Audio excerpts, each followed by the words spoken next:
Gotta love me a rotary! What's that? You don't know what a rotary engine is? Well, you're in luck. We got a 5-minute shakedown on the rotary engine.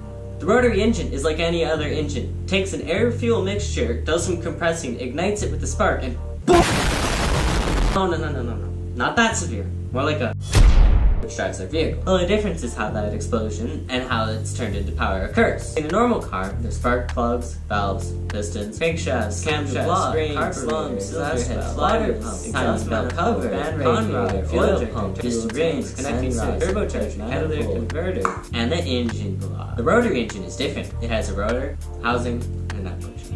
That's it. 3 things. Nothing more, nothing less. That lack of complex interworking pieces allows the rotary engine to be more reliable and able to rev higher. So why isn't it the engine of today? Why do we still have overcomplicated piston engines? Well, there's one big reason for that. But let's stick a pin in that and we'll come back. It all started in 1920s when a German man by the name of Felix Wankel set up a small laboratory where he began the research and development of his dream engine. Wankel completed his first design of a rotary piston engine in 1954, and the first unit was tested in 1957. It took so long because of World War II. Wankel started working at the German motor company by the name of NSU Motorwerken, or just NSU, and developed the first Wankel rotary engine and engine-powered car, called the Wankel Spike. It was an unreliable flop. After the NSU officially announced the completion of the Wankel rotary engine in late 1959, some 100 companies around the world rushed to propose partnerships that would get the engine inside their product. This was because of its small footprint, reliability, and power.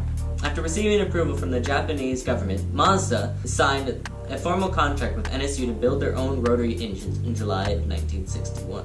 In an attempt to experiment with the rotary engine and perfect it for the use of vehicles, Mazda formed the Rotary Engine Research Department in 1963. Then, in 1967, the Cosmo Sport was released, which was the planet's first dual-rotor rotary engine car. With futuristic styling and superior performance, the Cosmo wowed car enthusiasts worldwide. Mazda started slapping rotary engines in whatever they could get their hands on. Pickup, boom, it's got a rotary. Bus, I don't know how, but they got a rotary. Coupe, sedan, van,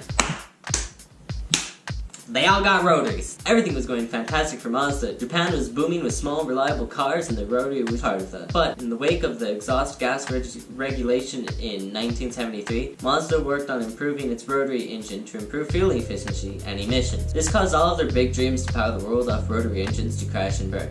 Almost every car that had a rotary was decommissioned at this point. By the end of the decade, its sports cars had become popular in both Europe and US. Mazda also released the RX-7, known as the Savannah, in Japan, which was a direct replacement of the RX-6. The RX-7 indirectly ended up replacing all rotary engine cars other than the Cosmos in 1977. The first generation RX-7 was called the SA because of the beginning of the VIN series. It was a light 2-seat coupe. The RX-7 could go 0 to 60 in 9.2 seconds. And the best part? Whoa, those pop-up headlights! The RX-7 was becoming a fantastic racing car. With its low weight and speedy, always-ready power, so Mazda put it into the Le Mans 24-hour race, the ultimate test of durability and reliability. Everything seemed better, but that was just the beginning of the downfall. Mazda's got your number, RX-7. So hot, it's won 7 straight IMSA GTU championships. So hot, a special RX-7 just shattered a land speed record at Bonneville. And the rotary engine was still. Unfortunately, in the 80s, the worst came. From the weird and quite ugly styling of cars to the worst global oil crisis causing cars to go from gnarly V8s to wimpy 4-cylinder. And this hit hard when it came to the rotary engine. It wasn't very fuel efficient in the first place because of its low compression ratio. But then the emissions of hydrocarbons really showed that the rotary was going to have to fight hard in order to still exist. And Mazda wasn't going to give up that easily. In 1985, the RX-7 got a refresh and the second generation was born and was called the FC. Even winning multiple awards and getting a turbo, the best RX-7 was to come. Enter the RX-7 FD. In 1992, Mazda released the futuristic-looking third-gen RX-7 FD. Finally embracing its sports car life, it had a sequential turbo setup designed by Hitachi and worked together to give smooth acceleration. First turbo supplied extra torque at the low end, which has always been an issue for the rotary engine. Tragically, as one of the last nails in the coffin, Japan's economy wasn't doing very well, and Mazda was bought out by Ford. They did release updates for the RX-7 FD, but they were only in Japan and Australia. There was one last try in 2003 with the RX-8. It was a small smaller, cute little car. It was a good hit, but it didn't last, and unfortunately in the economic crash of 2008, it was the final nail for the rotary engine. Mazda retired the RX-8 and shelved the rotary engine in 2012. Today you can find the rotary as a charging/range extender in some prototype Mazda electric cars and one Audi electric car. The Mazda racing division had rotary cars in the leagues throughout the 70s, 80s, and 90s, most notably their Le Mans win of 1991 with their 700 horsepower, 4-rotor, rotary engine powered Mazda 787B.